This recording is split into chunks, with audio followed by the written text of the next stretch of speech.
വീണ്ടും വണ്ടി മുന്നോട്ടെടുക്കുന്നു, വീണ്ടും നിർത്തുന്നു, വീണ്ടും വണ്ടി മുന്നോട്ടെടുക്കുന്നു. കണ്ടില്ലേ? വീണ്ടും നിർത്തുന്നു, വീണ്ടും വണ്ടി മുന്നോട്ടെടുക്കുന്നു. ഹായ് ഫ്രണ്ട്സ്, ഇന്ന് നമ്മൾ പഠിക്കുന്നത് ഫുട്ട് മൂവ്മെന്റ്സിനെ കുറിച്ചാണ്. ഡ്രൈവിംഗിലെ വളരെ പ്രധാനപ്പെട്ട ഒരു മെത്തേഡാണിത്.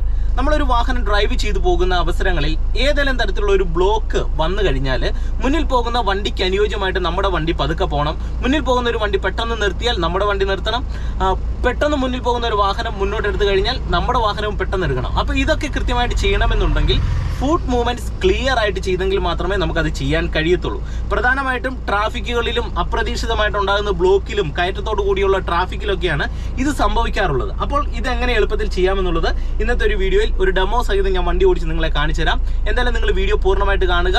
അതോടൊപ്പം തന്നെ മറക്കാതെ നിങ്ങൾ ചാനൽ ഒന്ന് സബ്സ്ക്രൈബ് ചെയ്യുക, ഈ വീഡിയോയ്ക്ക് ഒരു ലൈക്ക് തരിക. ഈ വീഡിയോ നിങ്ങളുടെ ഡ്രൈവിംഗ് പഠിക്കുന്ന കൂട്ടുകാരുടെ ഇടയിലേക്ക് ഒന്ന് ഷെയർ ചെയ്ത് നൽകുക. ഇപ്പോൾ നിങ്ങൾ നോക്കുക, ഓൾറെഡി വാഹനം സ്റ്റാർട്ടിങ്ങിലാണ്. ഞാൻ വണ്ടി ന്യൂട്രൽ ഗിയറിലിട്ട് വാഹനം പാർക്ക് ചെയ്തിരിക്കുകയാണ്. ഇനി നിങ്ങൾ മനസ്സിലാക്കേണ്ടത്, പെട്ടെന്നുള്ള ഫുട്ട് മൂവ്മെന്റ്സ് വണ്ടി നിർത്തുകയും മുന്നോട്ടെടുക്കുകയും ചെയ്യുമ്പോൾ എങ്ങനെയാണ് ചെയ്യേണ്ടതെന്ന് നിങ്ങൾ എൻ്റെ ഫുട്ട് പെഡൽ കൃത്യമായിട്ട് ഒന്ന് നോക്കുക. നിങ്ങൾ ഇതിനു മുന്നേ മനസ്സിലാക്കേണ്ട ഒരു കാര്യം, നമ്മൾ വളരെ വേഗത്തിൽ ഹാഫ് ക്ലച്ച് കണ്ടുപിടിക്കുക എന്നുള്ളതാണ്. ഒരുപാട് സമയമെടുത്ത് അത് കണ്ടുപിടിക്കാൻ നിന്ന് കഴിഞ്ഞാലുള്ള ഒരു പ്രോബ്ലം, പുറകിൽ മറ്റ് വാഹനങ്ങളുണ്ടെങ്കിൽ അവർ ഹോൺ അടിച്ച് ബുദ്ധിമുട്ടുണ്ടാകും, നമുക്ക് വാഹനം മുന്നോട്ടെടുക്കാൻ കഴിയാതെ വരും. അപ്പോൾ അതിന് നല്ല രീതിയിലുള്ള ഒരു പ്രാക്ടീസ് നിങ്ങൾ ചെയ്യേണ്ടത് വളരെ അനിവാര്യമാണ്. അതെങ്ങനെ ചെയ്യാമെന്നുള്ളത് കാണിച്ചു തരാം. അതായത് വളരെ വേഗത്തിൽ നിങ്ങൾ ഹാഫ് ക്ലച്ച് കണ്ടുപിടിക്കുക. ഹാഫ് ക്ലച്ച് കണ്ടുപിടിക്കുമ്പോൾ നിങ്ങൾ ശ്രദ്ധിക്കേണ്ട ഒരു വളരെ പ്രധാനപ്പെട്ട പോയിന്റ്, ഹാഫ് ക്ലച്ചിൻ്റെ കൃത്യമായിട്ടുള്ള ഒരു ബൈറ്റിംഗ് പോയിന്റ് മനസ്സിലാക്കുക എന്നുള്ളതാണ്. അതായത് ബൈറ്റിംഗ് പോയിന്റ് മനസ്സിലാക്കണമെന്നുണ്ടെങ്കിൽ നിങ്ങൾ ഫുട്ട് മൂവ്മെന്റ് നോക്കുക. ഞാനിത് ക്ലച്ച് പൂർണ്ണമായിട്ട് ചവിട്ടി ഫസ്റ്റ് ഗിയർ കൊടുക്കുകയാണ്. ഇനി ബൈറ്റിംഗ് പോയിന്റ് നിങ്ങൾ കണ്ടെത്തുമ്പോൾ നിങ്ങൾ ശ്രദ്ധിക്കേണ്ടത്, ക്ലച്ചിൽ നിന്ന് കാല് നമ്മൾ പതുക്കെ അയച്ചു വരുന്ന സിറ്റുവേഷനിൽ എന്നാണേലും വാഹനത്തിന് ഒരു വൈബ്രേഷൻ ഉണ്ടാകും. ആ വൈബ്രേഷൻ അല്ല, ആ വൈബ്രേഷൻ കഴിഞ്ഞ് വീണ്ടും ക്ലച്ചിൽ നിന്ന് പതുക്കെ കാലയക്കുക. അയച്ചു വരുമ്പോൾ വണ്ടി ഓഫ് ആകുന്ന ഒരു സിറ്റുവേഷനോട് അടുത്ത് വരുന്നതാണ് കൃത്യമായിട്ടുള്ള ഒരു ബൈറ്റിംഗ് പോയിന്റ് എന്ന് നിങ്ങൾ മനസ്സിലാക്കുക. ആ ബൈറ്റിംഗ് പോയിന്റിൽ എത്തിയാൽ ഉടൻ തന്നെ നിങ്ങളെ കാണിച്ചു തരാം. ഞാനിതേ ബ്രേക്ക് കാല് വെച്ച് ക്ലച്ചിൽ നിന്ന് പതുക്കെ കാലയക്കുകയാണ്. പതിയെ പതിയെ പതിയെ കാലയക്കുന്നു. ഓക്കെ, ഇപ്പോൾ ഏകദേശം ആ ഒരു ബൈറ്റിംഗ് പോയിന്റിലേക്ക് വണ്ടി എത്തി. വണ്ടി മെല്ലെ മുന്നോട്ട് മൂവ് ആകുന്ന ഒരു സിറ്റുവേഷനിലേക്ക് എത്തി നിൽക്കുകയാണ്. ഇനി ഞാൻ കാലയച്ചാൽ വണ്ടി ഓഫായി പോകും. അപ്പോൾ ഈ ഒരു കറക്റ്റ് ആയിട്ടുള്ള ഒരു ബൈറ്റിംഗ് പോയിന്റ് നിങ്ങൾ കണ്ടെത്തിയതിന് ശേഷം പിന്നെ എന്ത് ചെയ്യണം, ബ്രേക്കിൽ നിന്ന് കാലെടുക്കുക. ബ്രേക്കിൽ നിന്ന് പതുക്കെ കാലെടുക്കുക. കാലെടുക്കുമ്പോൾ മെല്ലെ വണ്ടി മുന്നോട്ട് നീങ്ങുന്ന ഒരു സിറ്റുവേഷനിലേക്ക് വരും. വീണ്ടും നമ്മൾ ചെറുതായിട്ട് ആക്സിലറേറ്റർ മുന്നോട്ട് കൊടുക്കുകയും ഇപ്പോൾ നമ്മൾ വെച്ചേക്കുന്ന പ്രോപ്പർ ആയിട്ടുള്ള ബൈറ്റിംഗ് പോയിന്റിൽ നിന്ന് വീണ്ടും കാലയക്കുന്നത് പതുക്കെ ആയിരിക്കണം. നിങ്ങൾ നോക്കുക, ഞാൻ ആ പ്രോപ്പർ ആയിട്ടുള്ള ബൈറ്റിംഗ് പോയിന്റിൽ നിന്ന് വീണ്ടും കാലയക്കുന്നു, ചെറുതായിട്ട് ആക്സിലറേറ്റർ കൊടുക്കുന്നു. ഇപ്പോൾ വണ്ടി മുന്നോട്ട് നീങ്ങി. ഇനി വീണ്ടും വണ്ടി നിർത്തണമെന്നുണ്ടെങ്കിൽ ക്ലച്ചും ബ്രേക്കും കൂടെ വളരെ വേഗത്തിൽ ചവിട്ടുക. ഫസ്റ്റ് ക്ലച്ച് ചവിട്ടുക, അതിനുശേഷം ബ്രേക്ക് ചവിട്ടുക. അത് നിങ്ങൾ ഓർത്തിരിക്കേണ്ട പോയിന്റാണ്. നമ്മൾ വണ്ടി പെട്ടെന്ന് നിർത്തി മുന്നോട്ട് എടുക്കുന്ന അവസരങ്ങളിൽ ഫസ്റ്റ് ക്ലച്ച് ചവിട്ടുക, അതിനുശേഷം ബ്രേക്ക് ചവിട്ടുക. വീണ്ടും വണ്ടി മുന്നോട്ട് എടുക്കാം. ഫസ്റ്റ് ഗിയർ കൊടുക്കുന്നു. ഞാനിത് ക്ലച്ചിൽ നിന്ന് പതുക്കെ കാലയക്കുകയാണ്. പതുക്കെ കാലയച്ച് നിങ്ങൾ നോക്കുക, ആ ഒരു ബൈക്കിംഗ് പോയിന്റ് ഞാൻ കണ്ടെത്തി. വീണ്ടും ബ്രേക്ക് ചെയ്യുന്ന കാലെടുക്കുന്നു. വീണ്ടും ചെറുതായിട്ട് ആക്സിലറേറ്റർ കൊടുക്കുന്നു. വീണ്ടും ആ ബൈറ്റിംഗ് പോയിന്റിൽ നിന്ന് വീണ്ടും ആക്സിലറേറ്റർ കൊടുത്ത് വണ്ടി ഞാൻ മുന്നോട്ടെടുത്തു. ഓക്കെ, ഇനി നിങ്ങൾ ശ്രദ്ധിക്കേണ്ട ഒരു കാര്യം, ഇപ്പം ഞാൻ ഈ ഒരു കാര്യം ചെയ്തത് വളരെ സമയമെടുത്താണ്. നിങ്ങൾ ഇങ്ങനെ ചെയ്യാൻ പാടില്ല. ഇതിലും വളരെ വേഗത്തിൽ ചെയ്യണം. അതെങ്ങനെയാണെന്ന് കാണിച്ചു തരാം. ഇപ്പോൾ വാഹനം പെട്ടെന്ന് നിർത്തി, മുന്നിൽ ഒരു വണ്ടി ഉണ്ടെന്ന് നിങ്ങൾ സങ്കല്പിക്കുക. എൻ്റെ വണ്ടി പെട്ടെന്ന് മുന്നോട്ട് എടുക്കണം. ഫസ്റ്റ് ബ്രേക്കിൽ നിന്ന് കാലെടുക്കുന്നു, ബൈറ്റിംഗ് പോയിന്റ് കണ്ടെത്തി, ഇതേ ക്ലച്ച് എന്ന് കാലയച്ച് ആക്സിലറേറ്റർ കൊടുത്ത് വണ്ടി മുന്നോട്ടെടുത്തു. വീണ്ടും വണ്ടി നിർത്തുകയാണ്. ഇതേ ക്ലച്ചും ബ്രേക്കും ചവിട്ടി വണ്ടി നിർത്തി. വീണ്ടും ഞാൻ പെട്ടെന്ന് വണ്ടി മുന്നോട്ട് എടുക്കുകയാണ്. മുന്നിലായിട്ടൊരു വണ്ടി ഉണ്ടെന്ന് സങ്കല്പിക്കുക. ആ വണ്ടി മുന്നോട്ടെടുത്ത് ഇതേ ബൈറ്റിംഗ് പോയിന്റ് കണ്ടെത്തി, ക്ലച്ച് എന്ന് കാലയച്ച് ആക്സിലറേറ്റർ കൊടുത്ത് കൃത്യമായിട്ടുമാണ് ഞാൻ വാഹനം മുന്നോട്ടെടുത്തത്. അപ്പോൾ ഇത്രയും വേഗത്തിൽ ചെയ്യേണ്ട ഒരു കാര്യമാണ്. ഇനി നിങ്ങൾ മനസ്സിലാക്കുക, ഇത്തരത്തിലുള്ള ഒരു കയറ്റത്താണ് നമ്മൾ വാഹനം ഓടിച്ചു പോകുന്നതെങ്കിൽ അത്തരത്തിലുള്ള ഒരു സിറ്റുവേഷനിൽ വരുമ്പോൾ ബൈറ്റിംഗ് പോയിന്റ് കണ്ടെത്തി ഹാഫ് ക്ലച്ചിൽ വാഹനം എടുക്കുക എന്നുള്ളത് കുറച്ച് ബുദ്ധിമുട്ടായിട്ടുള്ള ഒരു കാര്യമാണ്. അപ്പോൾ കയറ്റത്താണ് എങ്ങനെയാണ് ചെയ്യേണ്ടത് നിങ്ങളെ കാണിച്ചു തരാം. നിങ്ങൾ ശ്രദ്ധയോടെ കാണുക. ഇതേ ക്ലച്ചും ബ്രേക്കും ചവിട്ടി വണ്ടി നിർത്തുകയാണ്. നിങ്ങൾ നോക്കുക, ഇപ്പോൾ ആവറേജ് ചെറിയൊരു കയറ്റമാണ്, ഒത്തിരി കുത്തനെയുള്ള ഒരു കയറ്റമല്ല.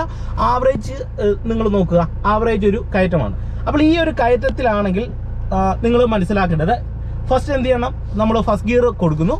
ഫസ്റ്റ് ഗിയർ കൊടുത്തതിന് ശേഷം ആദ്യമായിട്ട് ഞാൻ എന്താണ് ചെയ്യാൻ പോകുന്നത്, ആ ഒരു ബൈറ്റിംഗ് പോയിന്റ് കണ്ടെത്തുന്നു. നിങ്ങൾ നോക്കുക, ക്ലച്ച് എന്ന് അയച്ച് ബൈറ്റിംഗ് പോയിന്റ് കണ്ടെത്തി. ഓക്കെ, അതിനുശേഷം ഇനി ഞാൻ ക്ലച്ച് എന്ന് അയച്ചു കഴിഞ്ഞാൽ വണ്ടി ഓഫായി പോകും. അപ്പോൾ ആ പ്രോപ്പർ ആയിട്ടുള്ള ബൈറ്റിംഗ് പോയിന്റ് ഞാൻ മനസ്സിലാക്കി ബ്രേക്ക് ചെയ്യുന്ന കാലെടുക്കുന്നു.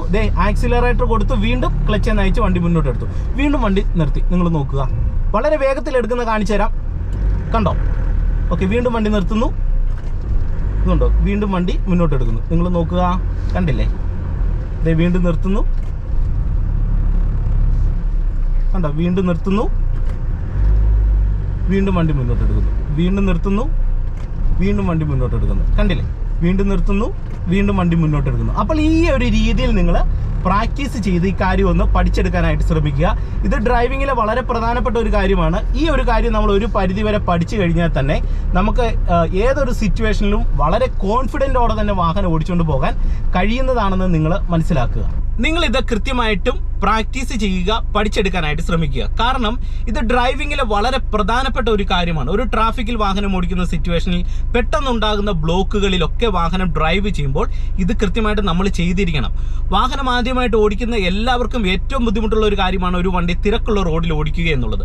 അത്തരത്തിലുള്ള സിറ്റുവേഷനിൽ നമ്മൾ വാഹനം ഓടിച്ചു പോകുന്ന അവസരങ്ങളിൽ മുന്നിൽ പെട്ടെന്ന് മുന്നിലുള്ള വാഹനം നിർത്തി കഴിഞ്ഞാൽ നമ്മുടെ വണ്ടി നിർത്തേണ്ടി വരും. അപ്പോൾ നിങ്ങൾ ചെയ്യേണ്ടത് ഇത്രമാത്രം, കൃത്യമായിട്ട് ബൈറ്റിംഗ് പോയിന്റ് മനസ്സിലാക്കുക. ഏതെങ്കിലും തരത്തിലുള്ള ഒരു ബൈറ്റിംഗ് പോയിന്റ് അല്ല. ക്ലച്ചിൽ നിന്ന് കാൽ അയച്ചു വരുമ്പോൾ ഫസ്റ്റ് ഒരു വൈബ്രേഷൻ വണ്ടിക്ക് ഉണ്ടാകും, വീണ്ടും പതുക്കെ ക്ലച്ചിൽ നിന്ന് കാലയക്കുക. അപ്പോൾ ഏകദേശം വണ്ടി ഓഫ് ആകുന്നതിനോട് അടുത്ത് വരുന്ന ഒരു വൈബ്രേഷൻ പോയിന്റ് ഉണ്ട്. അതാണ് കൃത്യമായിട്ടുള്ള പ്രോപ്പർ ആയിട്ടുള്ള ഒരു ഹാഫ് ക്ലച്ച് എന്ന് പറയുന്നത്. അതിനുശേഷം എന്ത് ചെയ്യണം? ബ്രേക്കിൽ നിന്ന് പെട്ടെന്ന് കാലെടുത്ത് ആക്സിലറേറ്റർ ശകലം കൊടുക്കുക. കൊടുത്തതിന് ശേഷം ആ പ്രോപ്പർ ബൈറ്റിംഗ് പോയിന്റിൽ നിന്ന് പതുക്കെ കാലയക്കുമ്പോൾ നമുക്ക് വാഹനം വളരെ വേഗത്തിൽ മുന്നോട്ട് എടുക്കാനായിട്ട് കഴിയും. ഈ ബൈറ്റിംഗ് പോയിന്റ് നമ്മൾ എന്ത് ചെയ്യണം? വളരെ വേഗത്തിൽ മനസ്സിലാക്കി എടുക്കാനായിട്ട് ശ്രമിക്കുക. കാരണം നമ്മൾ തുടക്കത്തിൽ ക്ലച്ച് ചെയ്യുന്ന പതുക്കെ കാലയിച്ച് ബൈറ്റിംഗ് പോയിന്റ് കണ്ടെത്തി ഇങ്ങനെയൊക്കെയല്ലേ നമുക്ക് എടുക്കാൻ കഴിയത്തുള്ളൂ. ഇത് നിങ്ങൾ ഒരുപാട് തിരക്കില്ലാത്തൊരു സ്ഥലത്ത് പ്രാക്ടീസ് ചെയ്തതിന് ശേഷം ബൈറ്റിംഗ് പോയിന്റ് വളരെ നിസ്സാര സെക്കൻഡുകൾക്കുള്ളിൽ തന്നെ കണ്ടെത്തി വാഹനം മുന്നോട്ടെടുക്കാനും നിർത്താനുമായിട്ട് ശ്രമിക്കുക. അതുപോലെ തന്നെ നിങ്ങൾ മനസ്സിലാക്കേണ്ടത്, വണ്ടി നിർത്തുമ്പോൾ ഫസ്റ്റ് ക്ലച്ച് ചവിട്ടുക, അതിനുശേഷം ബ്രേക്ക് ചവിട്ടി വാഹനം നിർത്തുക. കാരണം നമ്മൾ വളരെ വേഗത്തിൽ പോകുന്ന ഒരു വാഹനത്തെ അല്ല നിർത്തുന്നത്, പതുക്കെ പോകുന്ന ഒരു വാഹനത്തെ ആയതുകൊണ്ട് തന്നെ ആദ്യം നിങ്ങൾ ചെയ്യേണ്ടത് ക്ലച്ച് ചവിട്ടുക, അതിനുശേഷം ബ്രേക്ക് ചവിട്ടി വാഹനം നിർത്തുവാനായിട്ട് ശ്രമിക്കും. അപ്പോൾ ഇന്നത്തെ ഈ ചെറിയൊരു വീഡിയോ തീർച്ചയായിട്ടും നിങ്ങൾക്ക് ഇഷ്ടമായെന്ന് കരുതുന്നു. വീഡിയോ ഇഷ്ടപ്പെട്ടാൽ മറക്കാതെ കമന്റ് ബോക്സിൽ കമന്റായിട്ട് രേഖപ്പെടുത്തുക. അതോടൊപ്പം തന്നെ വീഡിയോയ്ക്ക് ലൈക്ക് തരിക. വീഡിയോ നിങ്ങളുടെ കൂട്ടുകാരുടെ ഇടയിലേക്ക് ഒന്ന് ഷെയർ ചെയ്ത് നൽകുക. വീണ്ടും നമുക്ക് മറ്റൊരു വീഡിയോയുമായിട്ട് അടുത്തൊരു ദിവസം കാണാം. Okay, by.